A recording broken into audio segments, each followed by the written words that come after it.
Good morning, good evening, good afternoon, whatever it is. Wherever you are, I'm excited. I'm excited. This one's going to be fun. Anyway, so welcome back to the Couple School Podcast, episode number 18. And I am joined by the lady of self-love herself, lady of opinions today, Charmaine Lawrence. Hi guys, how are you doing? Ready? Yeah, I'm just going to leave it a scenario and you'll see why I'm giggling like a Cheshire cat right about now. So the scenario reads is, my partner and I have been together for 6 months. He is great in so many ways. He's hardworking, passionate about his career. He's ambitious, great with my son from a previous partner in brackets. He takes care of me and treats me well. We are perfect aside from one thing. Sex has been the same for the past 6 months, in brackets, as in the same routine, pattern, positions, and movement. Close brackets. I'm going to put that there. Close brackets. And he isn't exactly blessed downstairs. Oh, Lord. I have tried to initiate more playful positions, but he says he feels intimidated and inexperienced. I'm used to flames of passion, sex in risque, R-I-S-Q-U-E, places, experimenting and sexy talk. My ex, who's also my son's father, who is wrong for me in all departments, which is why we split up, is constantly making eyes and comments whenever I see him. Now, I think what she says is wrong for her in every department apart from that one.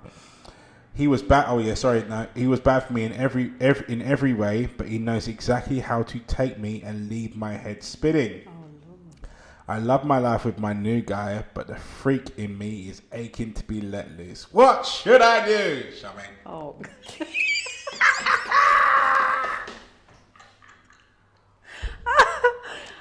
She says the freak in her is starved. I don't know where to start. Needs to be let loose. I don't know. Must be fed. It's knocking the door. What should she do? There is way too many elements to this. Yep. Okay, so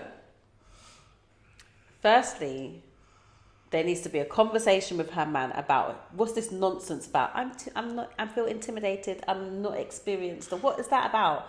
No, don't say a word. Wow. Okay, I'm being silenced. No, but come on, like seriously, men, get it together. Like seriously, like if your woman is telling you she wants to try new things, try new things. Trust me. I do think though, relationships can survive on mediocre sex. It's lasted for 6 months. Okay, maybe not for a long time, not for the entire relationship, but she just keeps throwing out negatives here. Like she's saying he's the best person for her, but just this one area. Mm-hmm. And then she throws in that his size is he's not blessed in that area. Blessed. Don't you love that word? He's not blessed. I don't know where to start. Okay, sorry. This is someone's actual situation. Yep. I think that do not go back to your ex. It's a bad move.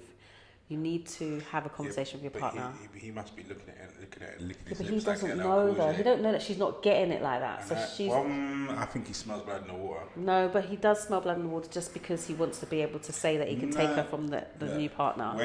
When something is off, if you know the person inside out, then you know. And I think the reason why he's coming at her is because he knows. Like for a guy, you know when you look at a woman or especially if you know her, then you know when all bases are covered. If all bases are covered, any kind of action doesn't spark a reaction.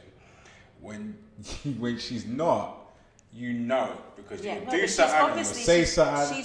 She's obviously flirting. There you go. She's obviously flirting with the ex, and so obviously he's getting certain signs. But what I would like to say to her is absolutely stop what you're doing. Yep. Absolutely stop. You are in dangerous waters. You will lose every single thing. Swimming with a shark. You will lose every single thing that you've got going for you just for penis. It's just not worth it. When you can train your current penis to do you right. You notice how he's not even a guy anymore. You can train your current penis. to do exactly what you want. Charmaine will be selling courses for trading your current penis at £24.99. Send us a DM. I might actually write a course, train your current penis. You can train. Like, and also he has to be open to doing that. Like we've spoken about this a few times during this podcast about how important sex is to relationship. It's a way to connect. It's a form of intimacy. It is a necessary part of connecting with your partner. And it can't just be mediocre. I mean, there's sometimes when you're tired and you might have a little mediocre something because you just need to get off. I get it. But this can't be a whole pattern where everything is exactly the same every single day.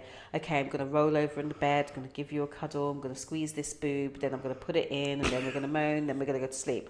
Like, it can't be that. There has to be some difference, some routines, shake it up a bit. Like, and he has to be open to that. And he's supposed to be leading.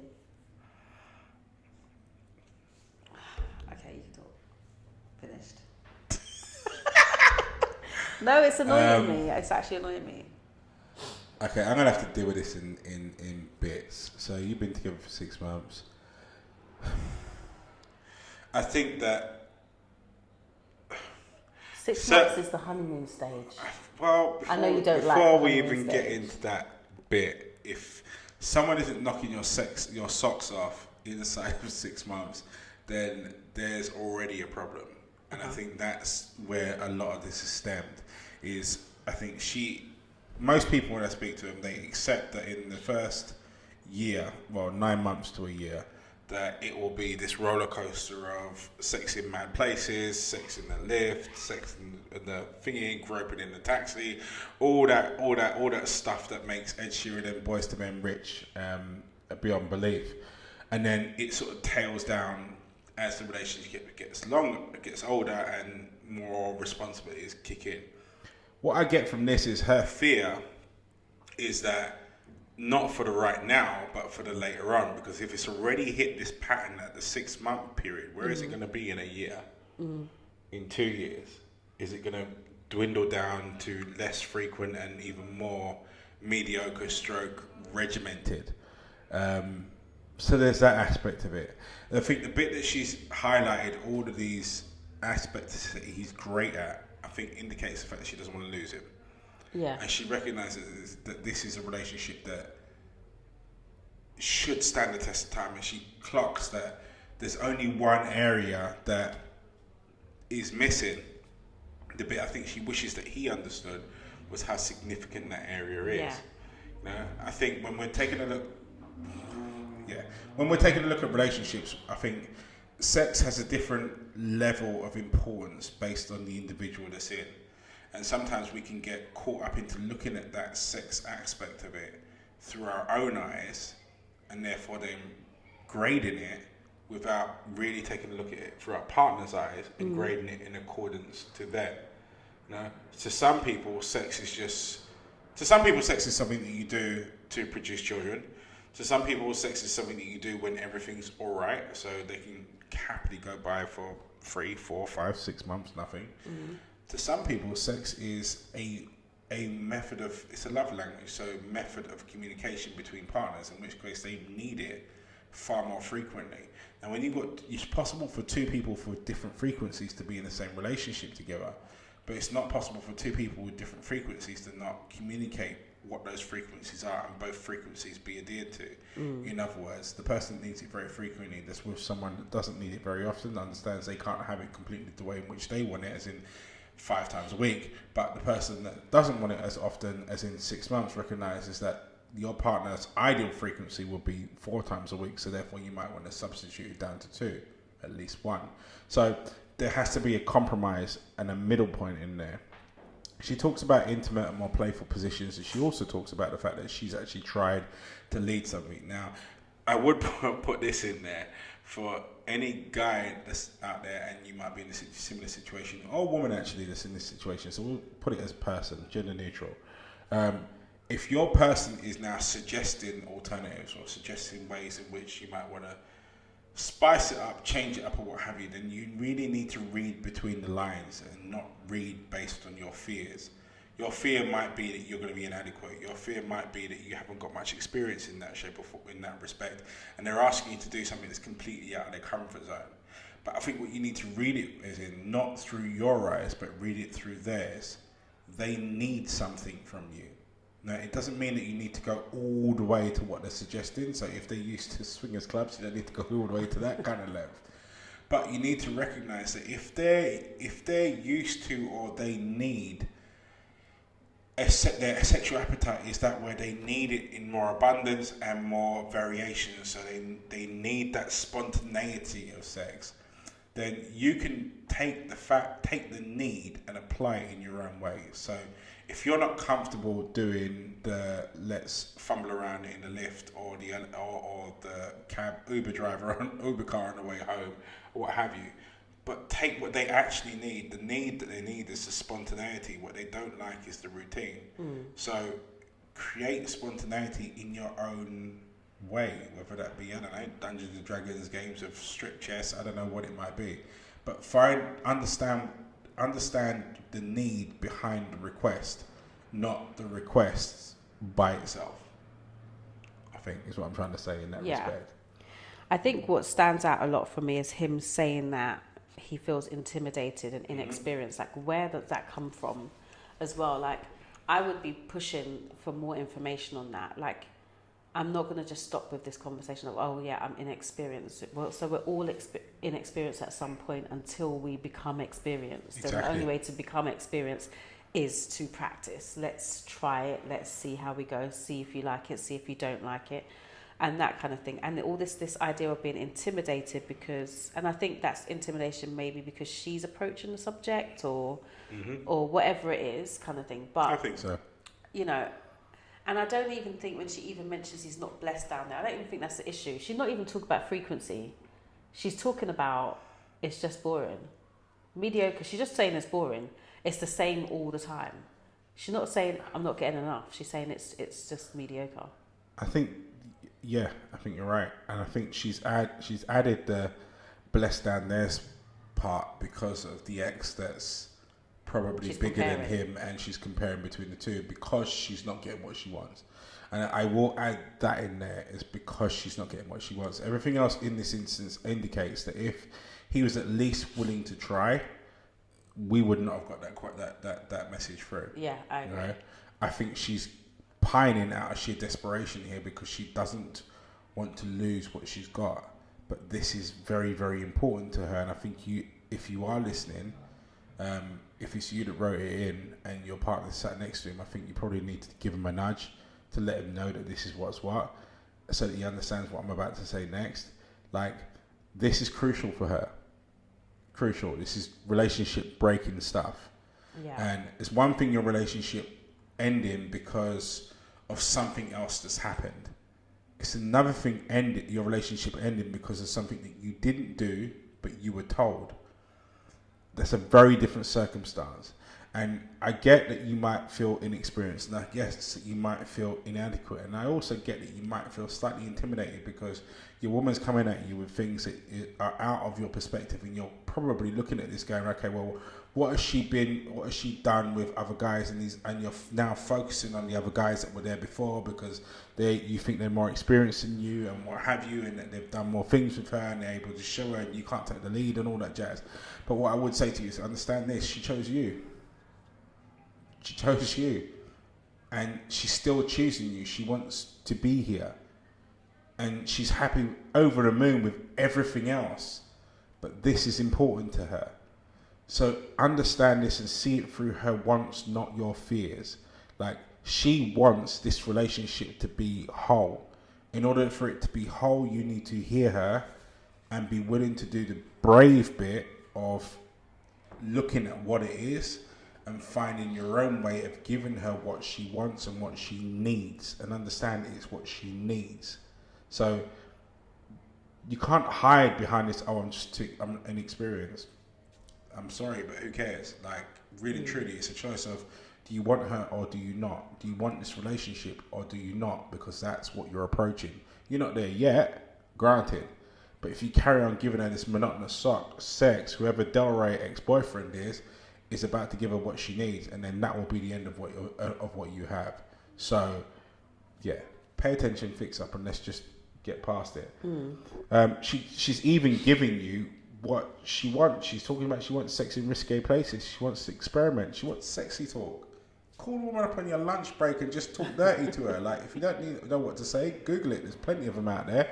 Like, there's plenty of examples in movies. Watch naughty movies. There's so many different ways in which you can experiment with experimenting, because that's what it is. The beauty of experimenting is it's new. It's not been done before. Just because she has done whatever with whoever beforehand doesn't mean that A, it was better than you if you tried to do it, and B, doesn't mean that actually the guy took the lead in there to begin with. Maybe she did, but irrespective of this, she chose you. You know, I think a lot of people that I speak to, they talk about fear of losing their partner, but a lot of the times the fear is based on your own fear, not the relationship that you're in or the partner that you're with. And they've got no intention of going anywhere, which is why they're voicing the concern. If she was at relationship and in territory, she should just leave. Yeah. Or you'd walk in one day and find the other guy doing what she wants him to do. She's talking because she wants to save.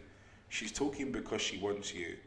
So let's let go of the I'm scared of losing people, which is what the curtain that we hide behind called I'm inexperienced and I'm not enough. You know, she's chosen you, she wants you, so just give the lady what she wants. Yeah. And also, your relationship is at risk. Yep. Like, there's no pretty way to say it. Your relationship is at risk. Yep. And the being stubborn to hide behind, you know, your fears or whatever is just not, you know, you're not going to just throw out, oh, you know, well, this is this, this is that. Your relationship is at risk, and it's as simple as that. And it really isn't that hard once you just drop that fear or drop that, you know, feeling of like being told what to do or whatever. Like, it's just, it really is as simple as small little things first, and a little feel up in the kitchen while she's washing the dishes. It's really not that deep, like, you know. Or the kids are in bed and she's like having a shower, jump in the shower. Like, it's little things like that she's looking for. Something that makes her feel sexy, something that makes her feel hot. And literally that is it. Like, the whole same monotonous thing is just boring. Like, it doesn't matter. It might have been great when you did it for the first 2 months, but if it's the exact same thing 6 months in, it is boring. And if you've got a whole life to be together, your relationship's at risk. I'm not going to pretty it up like Andrew. It's at risk. I'm not prettying up at all. And if Like, I have, let me make it transparent. Like, you're about to lose her, but not through a disaster. You're about to lose her by choice, because you're choosing not to fix up and do something else. You're choosing not to be vulnerable. Yeah. You know? And that's the bottom line of it. If you want inspiration, there are inspiration every way you can possibly think of. Superman versus Batman, there's a scene where Clark Kent jumps into the bath and the water goes everywhere and she's giggling and she's laughing. Nah, trust me, it works. Ruins a carpet, ruins a floor, but it works. Like, you can take inspiration from anywhere. It doesn't have to be, you know, Hugo Longpiece from Delaware in the porno movies. It doesn't have to be something from a free website. It's details that women really appreciate, and attention to detail. So attention to her. So as Charmaine said, her feet up in the kitchen works wonders while she's doing dishes. Slip hands where they're not supposed to be seen. Like, do what you need to do in that respect. When the kids, as soon as that boy goes to sleep, then show her that you want her. Like, and do it in your own way. Don't try and do it in the way in which you think someone might have done it in the past, because that's not what she's asking for. She's not asking for the past. She's asking for you to step up and create a new future. So understand this. Number one, your relationship is at risk. Number two, most importantly, it's at risk by choice, because the future's in your hands. You can change this if you just choose to step and be vulnerable. And I'll leave it at that. But Charmaine, I've got a question for you. Uh-oh. Will a relationship last if the sex is mediocre? So small. You mentioned about size doesn't matter. Well, okay, I didn't go as far as to say size does not matter. You said if he's not blessed downstairs, it doesn't matter. I don't think it matters in that situation. Okay. because I think she was just adding that because she's doing in comparison mode. Okay. So size matters to a certain extent. In what extent? I mean, it can't be too big and it can't be too small. Is there a class? Do you know? Is there a classification too big? Yes, there is. Do you Really? know the cervix? Yeah. Oh, sorry, the vagina canal Yeah. is only 5 inches long. It's only 5 inches. Where's the rest of it The go? longest, the longest. This is what I'm saying. I did my research. Sorry, I'm sorry. I'm sorry. The longest is 5. And they said maybe possibly 6 inches. The penis cannot enter the cervix. So you see when you guys are banging at the top of that cervix, it will not go in. It's just bruising that area, ladies. Just to be honest, it's bruising the area. So these ladies that are taking these 8, 9, 10, I don't like literally. So if you have an average man, I think the average is 7, 6. Yeah. If you have an average man, that means he will fit in the whole canal.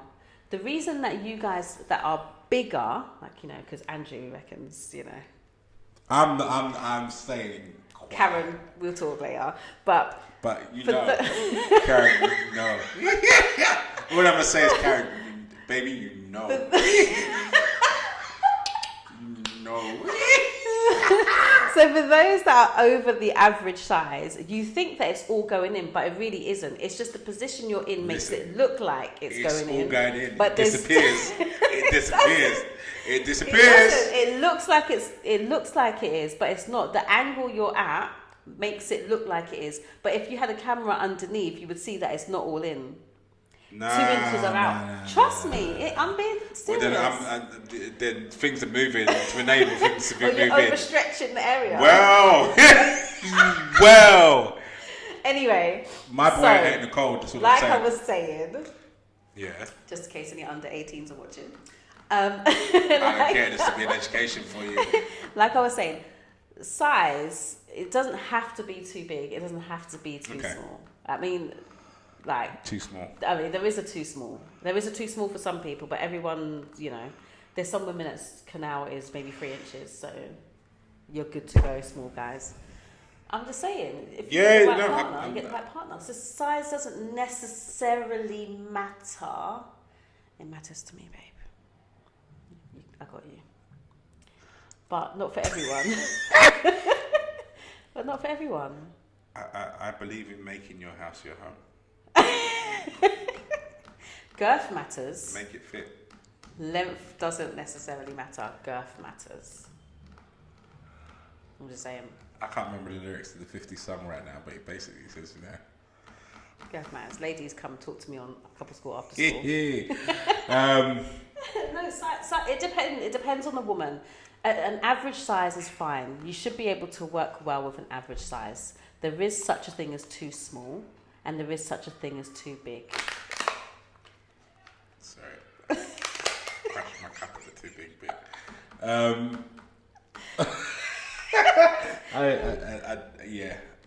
I've got nothing sensible to add on that. Well, you wouldn't know, so I'm just telling you, I did actual research.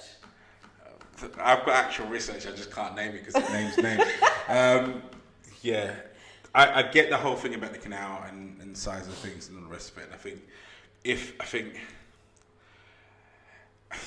let me put it this way. All joking aside, if your partner isn't as large as what you maybe would like him to be, you have to accept the grey, you know, and you have to accept the fact that bit, unless you really push for surgical intervention, isn't going to change. Therefore, you can focus on other things, and you can focus on other levels of intimacy. You can focus on other ways in which you can get connections, and you know, said person, you can use toys, and said partner, you need to accept what it is. So you need to accept where it is and where you're at, and focus on all the other stuff. Focus on ways in which you can get a deeper connection. Focus ways in which you can get more intimacy. Play more emphasis on the foreplay side of things.